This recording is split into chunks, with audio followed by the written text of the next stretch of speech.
Huellas del Maestro.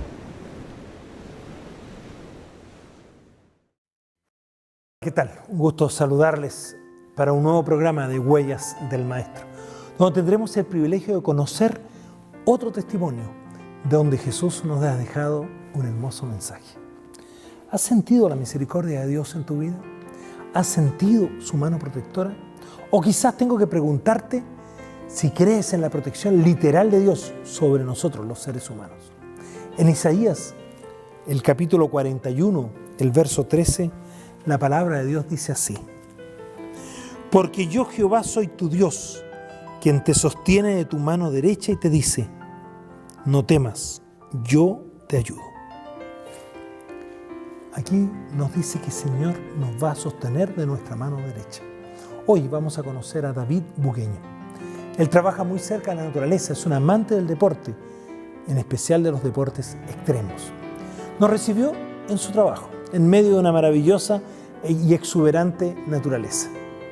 David, un día, justamente debió tomar una decisión extrema. Ese día, su vida literalmente quedó colgando de un hilo y debió tomar la decisión de confiar plenamente en Dios. Pero tomar una decisión por Dios en el momento preciso puede marcar la diferencia entre la vida y la muerte. Bienvenidos a Huellas del Maestro.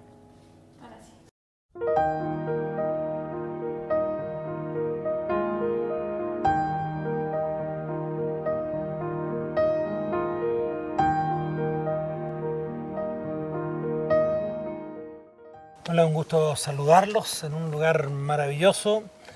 Nos encontramos en la zona central del país, cerca de la ciudad de Molina, en lo que se conoce el Parque Nacional Siete Tazas. Un lugar precioso, ustedes van a ver después algunas imágenes de este maravilloso lugar. Y nos encontramos con David Bugueño, de quien les hablaba hace un momento. David, gracias por recibirnos aquí en un lugar muy lindo donde tú también realizas una actividad. Igualmente, pastor. David, cuéntanos un poquito primero de tu historia, tu vida, dónde naciste, cómo era tu familia.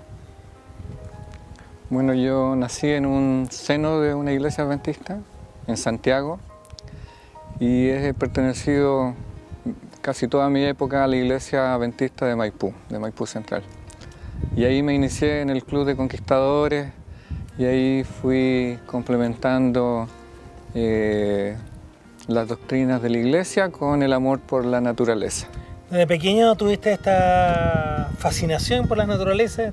Sí, de pequeño, con las excursiones que hacíamos, con los amigos, y de ahí fuimos pasando ya a subir cerros con algún amigo. Todavía cuando aún no estudiaba yo en la universidad, salía a subir algunos cerros, y ya en la universidad ya me gustó el tema del montañismo y ahí pude aprender nuevas técnicas y salir a disfrutar de la naturaleza.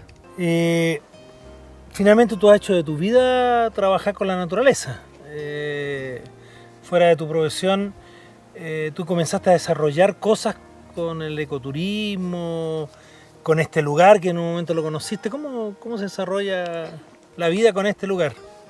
Siempre fui a muchos seminarios de emprendimiento.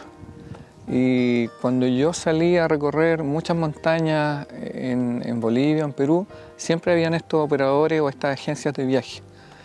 Entonces, en conversación con mi esposa, siempre tuve la idea de hacer un operador o hacer actividades, pero faltaba la valentía para hacerlo, para pasar ya de un trabajo dependiente a algo más independiente.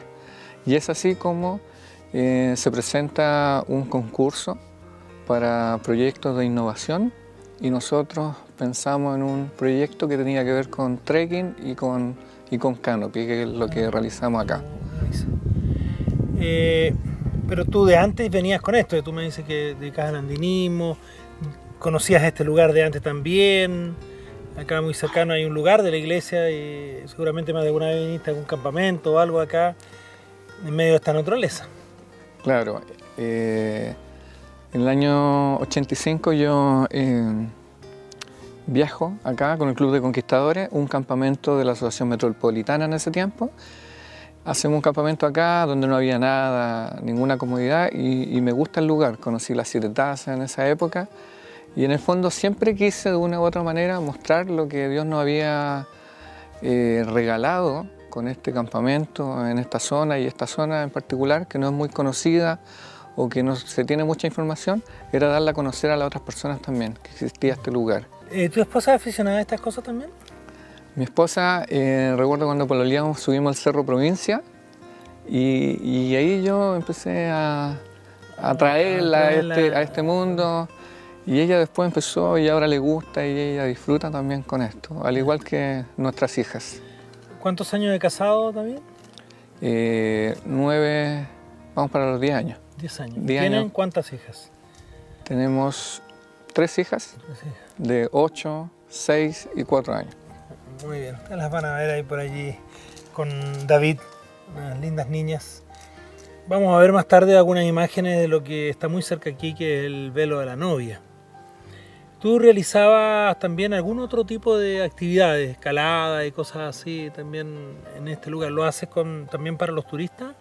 Actualmente lo que tenemos fuerte es el tema del canopy, pero también hemos hecho trekking y canyoning que duró la temporada 2010. Producto del terremoto esa pared quedó colapsada y ya no lo estamos realizando. Explícame un poquito porque conversábamos con el equipo también de producción. Nos sonó medio rara la palabra... Canyoning. ¿Qué significa? ¿De dónde viene? Canyoning en castellano es barranquismo. En el fondo es por andar por el lecho de un río y en los barrancos que lleva el río. Y todo ese trayecto que uno va haciendo por el río se denomina canyoning. Cañón, andar por el cañón del río.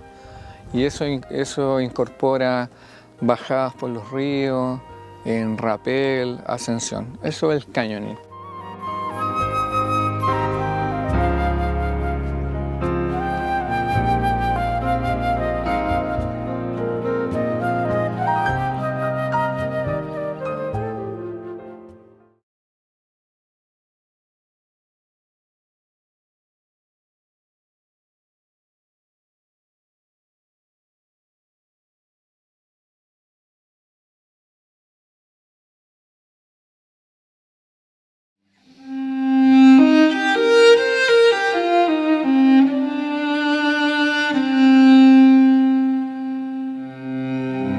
Huellas del maestro. ¿Cómo se desarrolla hasta hace algunos años atrás tu vida con Dios, tu vida religiosa? Tú me decías que permaneciste siempre en la iglesia, con tu familia. ¿Cómo es esa relación con Dios? Al ser de cuna adventista, siempre he estado vinculado con la iglesia. He sido dirigente, director de jóvenes por mucho tiempo, pero en algún momento, ante algunos llamados a ser anciano, yo trataba de hacerle el quite a esa responsabilidad.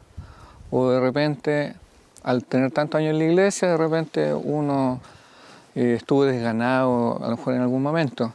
Quizás no me transformé en un rebelde sin causa, ni andaba en discoteo, en cosas que no, pero tampoco hacía la labor que me encomendaba Dios, que era predicar el Evangelio o comprometerme más con el trabajo, con la actividad misionera. ¿Tú podrías autodefinirte como un cristiano nominal, digámoslo así? Que cumplía las cosas, pero que... En algún momento, claro, me iba, me sentaba en la banca, escuchaba y me iba al hogar. Hay un momento que pasa un problema en esto de buscar nuevas rutas, ahí cerca del velo de la novia, te pasa un accidente. ¿Qué pasó? Cuéntanos un poco ese día, ¿qué estabas haciendo? Como llevamos hartos años haciendo canopy, algunos turistas nos preguntábamos si teníamos algo más. Entonces yo ya había hecho algunos rappel o algunas bajadas en el velo de la novia, pero que eran cercanos, no en la misma cascada. Y ese día, el 30 de noviembre del 2007, yo vengo a buscar una nueva ruta. Y había comprado una cuerda 2 días antes en una tienda de Santiago.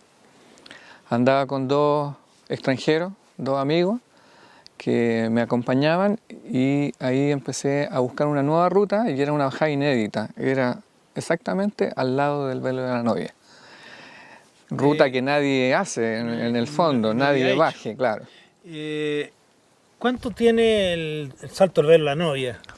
Bueno, el salto, tú descubriste ahí después. El salto del velo de la novia, y preguntando a la gente de la CONAF, dice que la Municipalidad de Molina mucho tiempo alguien midió como miden los forestales con un palito y proyectó que el velo tenía 50 metros y de ahí quedó en los catálogos que eran 50 metros. Pero en realidad el velo tiene cerca de 70 metros y ahí tuve un problema cuando estaba bajando, que la cuerda tenía menos metraje y que no era el verdadero... Es decir, tú fuiste a hacer esta con la información de 50 metros. Claro. ¿Y la cuerda que compraste, de cuántos metros compraste? De 60 metros. 60 metros, así que te alcanzaba bastante bien. Porque ya había hecho con cuerdas de 45 metros, pero más lejos de la misma caída. De la misma caída. La caída es la más profunda, es ella donde tú estabas haciéndolo. Tomaste todas, bueno, tú eres una persona experta en esto, tomaste, me imagino, todas las medidas de seguridad. Empecé a bajar con el casco, el traje de neopren para el frío, el arnés. ¿Y eso se baja apoyándose en el cerro? Apoyándose en la pared, son los primeros 30, 35 metros apoyándose en la pared y después ya viene un lugar donde la pared es un extraplomo y ya uno queda en el aire, en el vacío. Y en ese momento llego a donde termina la cuerda y ahí me doy cuenta recién, porque de arriba no se podía ver, que le faltaban a la cuerda 10, 12 metros. Yo digo 10 metros, los carabineros posteriormente colocaron en su informe que eran 12 metros.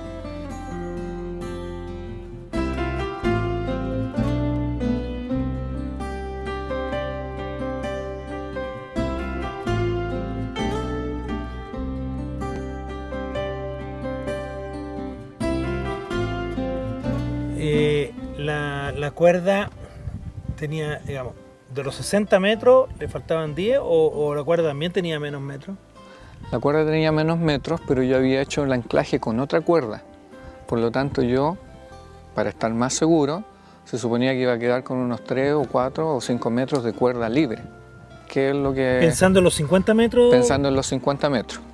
Pero el anclaje yo lo hice con otra cuerda y después uní la cuerda con un mosquetón para no perder cuerda en el anclaje. Claro. Y ahí en ese momento llego y me encuentro con que la cuerda no llegaba al suelo, que era lo que me pasaba después de 100 rappel que había hecho en mi vida, me pasaba esta situación. ¿Y a cuántos metros calculaste tú que estabas? Yo calculé que eran 10 metros. 10 metros. 10 metros. ¿Había agua debajo? No, abajo habían piedras. Está todo mojado, producto del velo de la novia que está ahí mismo y de la fuerza. Existe mucho viento con agua, mucha lluvia pequeña. Estaba mojado. Claro, y lo que hacía esa lluvia era en el fondo ahogarme, porque me caía directamente a la cara, al rostro. ¿Y qué es lo primero que te viene a la mente cuando, me imagino yo, uno queda a mitad de camino, digamos, no había ni forma de volver hacia atrás y para bajar había que... Era muy difícil, las personas que andaban conmigo, porque yo estaba en un punto ciego donde no se veía desde ninguna parte, era difícil poder pensar también en alguna solución por el tema del agua que me estaba ahogando. También ya con el arnés durante unos minutos empezó a doler la cintura, la cadera. Y en ese momento, ya pasados 7 minutos, yo sabía que no había ningún tema de una ayuda externa porque no me veían, porque era muy difícil. Subir la cuerda totalmente descartado, la cuerda estaba mojada, no eran 10 metros, 20 metros como se ven en los realities, son 70 metros. Entonces ahí yo me encomiendo a Dios y tomo la determinación de dejarme caer al vacío. Al suelo de 10 metros. ¿Tuviste miedo en algún momento? ¿Pensaste que...? Porque al caer de 10 metros puede pasar cualquier cosa. Tal vez no va a morir instantáneamente uno, pero podrías pegarte en una piedra, podrías quebrarte o podrías tal vez caer al río y ahogarte inconsciente. Me imagino había muchas posibilidades. ¿Tuviste miedo de, tal vez, dijiste, hasta aquí no llegué? La verdad que estando ahí no, porque confiaba en Dios, nunca pensé en la muerte en ese momento. Sabía que me iba a quebrar alguna pierna o algo más. Gracias a Dios, como estaba colgando, y lo importante fue que no caí ni de espalda ni de cabeza, porque estando en el aire uno no puede controlar, no es como cuando tiene un soporte. Exacto. ¿Y tú entonces caíste al vacío y caíste de pie? Caí de pie y caí con esta pierna sosteniendo todo el cuerpo. En el momento no sentí ningún dolor. Algo en la mandíbula cuando uno se cae generalmente como que le suena, pero no sentí ningún dolor. Había mucha agua en el lugar, estaba todo mojado y lo primero que se me ocurrió fue dar gracias a Dios porque estaba bien y correrme unos metros para hacer el ángulo y las personas que estaban arriba que me pudieran ver y pudieran buscar ayuda. ¿Ahí te diste cuenta que no podías pararte, no podías caminar? Después de estar un poquito en el fondo descansando, estando colgando, me cansé mucho, sentí un cansancio, la boca muy seca.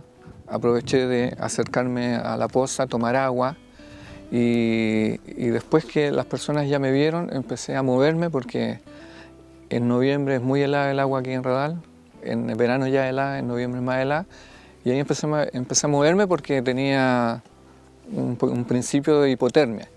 Ahí es donde las personas me ven, saben que algo había sucedido y van a buscar ayuda a los carabineros. ¿A qué hora fue ese accidente? Eso fue alrededor de las 3:30 de la tarde. ¿A qué hora llega la ayuda o las personas llegan contigo al lado? Después que mis amigos que eran extranjeros trataron de comunicarse de manera... ¿No hablaban español? No hablaban muy bien español con los carabineros y los carabineros no entendían bien. A David lo conocían y al Canopy también lo conocían, pero sabía que se hacía aquí y no en el velo de la novia. Ellos prácticamente como lazarillos tuvieron que traerlos para que ellos vinieran a ver qué era lo que había pasado, porque ellos no entendían nada. Y el primer carabinero que llega con el cuidador del fondo del frente y con un personal del SAC alrededor de las 5 de la tarde, 5:15 de la tarde. Así que hubo un momento donde yo estuve solo, con hipotermia, tratando, lo que se me venía a la mente era cantar, moverme, porque tenía un sueño grandioso. Y yo como era montañista sabía que si me daba sueño podía dormirme y ahí la hipotermia se venía.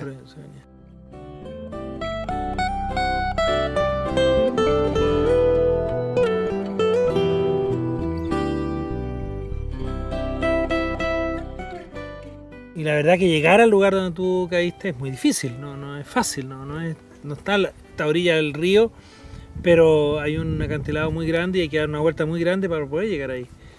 Por lo tanto, la gente de rescate, bomberos y todo que se movilizó en esa ocasión demoraron.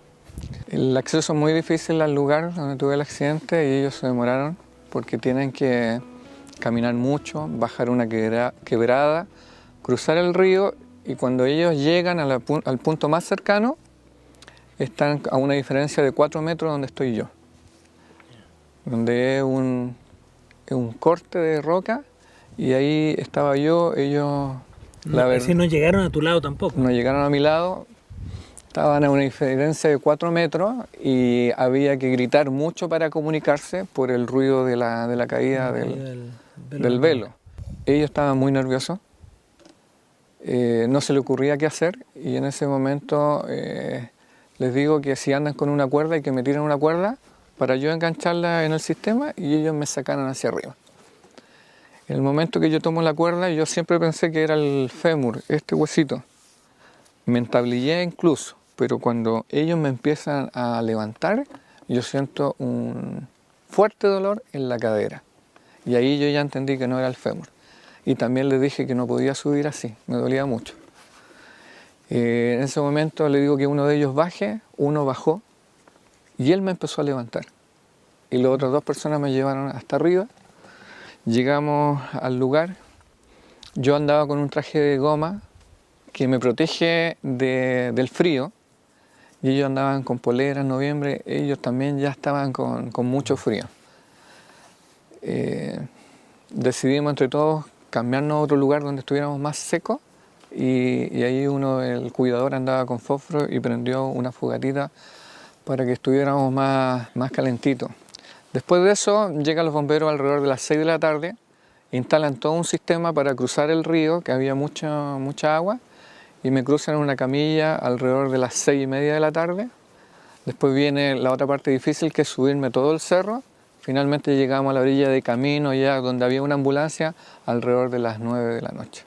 ¿Y a qué hora llegas al hospital entonces? Y al hospital de Curicó ya llego a las 11 de la noche. ¿Y qué te descubren? Finalmente, ¿qué era lo que tenías? Al principio ellos me sacaron una radiografía y no me dijeron nada. Pasó un día, yo llamo a un amigo kinesiólogo, Edio, él pide que le mandemos una radiografía, mi esposa se la manda y él ve que es algo grave, porque yo hasta el momento siempre pensé, me ingresan y en 3 semanas estoy listo, después corriendo y disfrutando. Claro, volver a hacer... Y Edio dice que eso mínimo son 3 meses. Después el médico, porque no había médico en esos momentos, en esos días en el hospital, era un día viernes para un sábado, el médico el día lunes dice que es una fractura en el cotilo acetábulo, que es la cabecita del fémur. En el fondo el fémur resistente no se quebró y lo que quebró fue la cabecita. Y esa era una operación complicada que no la hacían en Curicó, ni en Talca, ni en Rancagua, solamente en Santiago. Tuve que ser trasladado a Santiago. Como entré al sistema público, el único lugar donde lo hacían era el hospital traumatológico. Algunas amistades tratan de que ese trámite de trasladarme a Santiago sea más o menos rápido.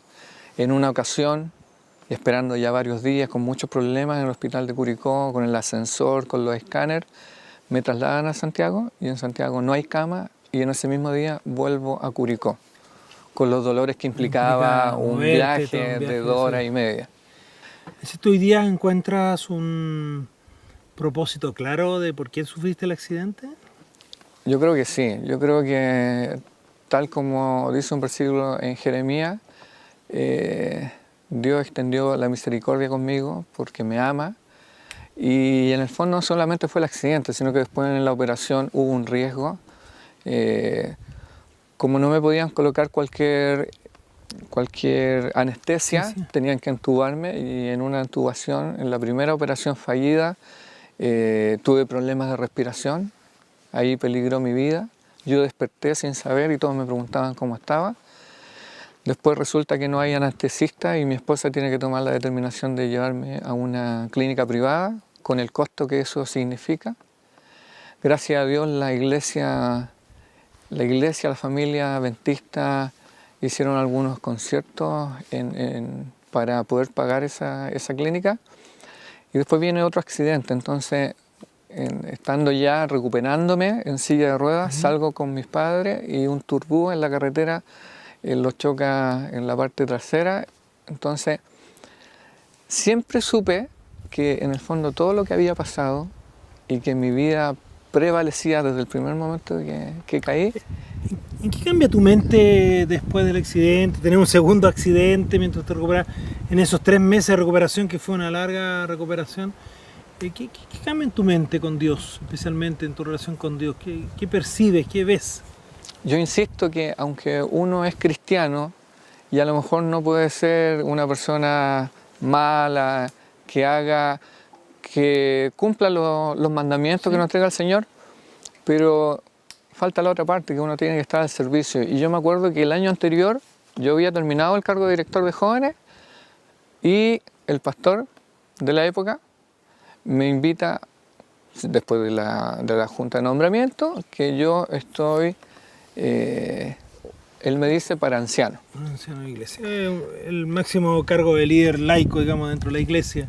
No porque eras viejo, sino que ocupar un cargo de liderazgo.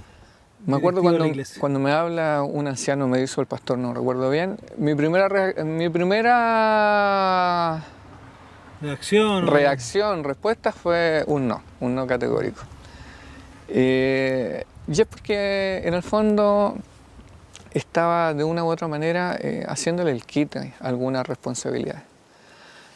Después del accidente y todo lo que conlleva el accidente, como familia y por cuestiones económicas, tuvimos que estar los 5 divididos, uno en Santiago, uno en Curicó, mi esposa aquí en Radal. Entonces, todo eso trae a la mente de que en el fondo Dios me estaba dando una nueva oportunidad. Y ese mismo año, a final de año, o a principio del otro, no recuerdo bien, nuevamente se me acerca un anciano de mi iglesia y me dice que por la junta de nombramiento han pedido que yo sea anciano. Y ahí, como había cambiado ya todo, sin pensarlo dije inmediatamente que sí. Hoy día está más comprometido también con la misión que tenemos los cristianos de predicar el Evangelio, de contarle a otros. Tengo entendido un plan con tu familia para poder predicarle a otras personas. Sí, mire, después del accidente vinieron muchas bendiciones en relación a lo familiar, a las oportunidades de trabajo y también bendiciones en cuanto al servicio por Dios. El año 2011 yo viajo a Licanray, al encuentro que hacen de evangelismo, plantando iglesias, y ahí existe el desafío, que así nosotros lo llamamos, de ir a Bichuquén, uno de los lugares más antiguos de la zona central de Chile, que en su momento fue más importante que Talca, que es un pueblo muy chiquitito, donde hay muchos católicos, donde hay mucha historia de brujas alrededor del lago, es donde Dios le muestra la misión que los adventistas tenemos que ir a hacer presencia ahí. En todo este periodo y esta recuperación y volver a la vida nuevamente, digamos, un poco más normal, ¿percibiste sin lugar a duda la mano de Dios, que Dios te conduce, te lleva? Sí, en muchas ocasiones. Después de haber pagado y con la ayuda de muchos adventistas, muchos amigos, no se pudo pagar totalmente la deuda. Y ese año nosotros, y al igual que ahora, nosotros somos un sustento de Dios. De repente faltaba algún dinero en invierno, que el invierno acá en la zona central hay menos trabajo, hay más gasto de energía, combustible. En alguna ocasión nosotros oramos con familia, yo venía acá solo, fin de semana largo, atendía domingo y lunes o viernes y domingo, me quedaba en alguna carpa acá y decía, Señor, necesito este dinero porque tengo que pagar esta cuenta, y Dios me entregaba ese dinero justo. Así que vimos muchas veces la bendición. Qué bueno. David, te agradezco tu testimonio en habernos recibido aquí en este lugar tan lindo. ¿Tendrías algo para decir tal vez a nuestros televidentes, a alguien que está pasando por alguna situación, tal vez percibe que Dios no está con él, o tal vez en algún momento está en una situación límite que no sabe qué hacer? ¿Qué le dirías tú a esas personas? Bueno, la vida del cristiano no es fácil. Tenemos algunas caídas. Esta fue una caída literal. Caídas que pueden ser por depresión, por falta de ánimo, depresión espiritual puede ser. Y lo importante es que uno se tiene que levantar y uno no está solo. Quizás no tiene que pasar un accidente, no tiene que pasar algo para que nosotros nos demos cuenta de que no nos basta con ser solamente buenos cristianos, ir a la iglesia, devolver el diezmo, sino que Dios nos dio un mandato, predicar el Evangelio. Y esa es la obra que nosotros tenemos que hacer. Y no es un trabajo para nosotros, para la vanagloria, sino que es lo que Dios nos encomendó hacer acá en esta tierra.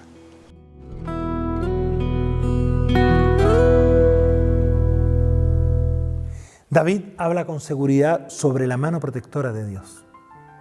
Él vivió una situación extrema, pero también nos da un consejo sobre su accidente. No esperemos sufrir algo como eso para decidirnos por Dios.